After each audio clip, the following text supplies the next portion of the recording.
yang sangat berarti bagi saya, di mana saya lebih tahu bahwa belajar di TK itu memang betul-betul menyenangkan, membuat anak itu gembira, berkarakter, berakhlak mulia, di mana nanti mereka menjadi pemimpin-pemimpin yang bijaksana dan karakter ke depan sesuai dengan pemikiran Ki Hajar Dewantara.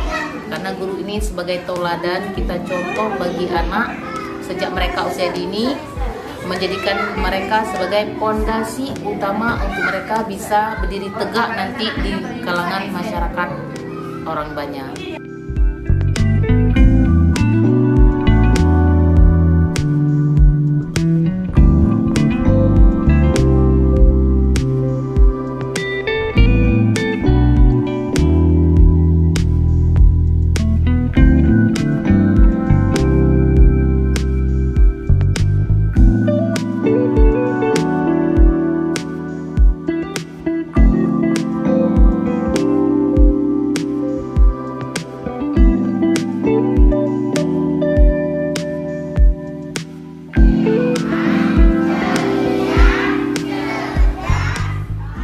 Bu Sabrina itu mau kerja keras orangnya, nggak mengenal lelah juga, mau membantu semua teman-temannya. Di sini juga di TK kita sering Bu Vina buat pertemuan-pertemuan gitu untuk masalah pembelajaran gitu, sering teman-teman di TK lain sering sharing kemari masalah pembelajarannya seperti apa.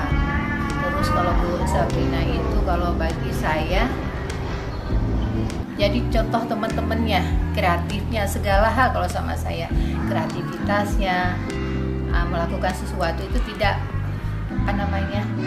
tidak mengharap imbalan, nggak mengharap gaji, ikhlas lillahi ta'ala.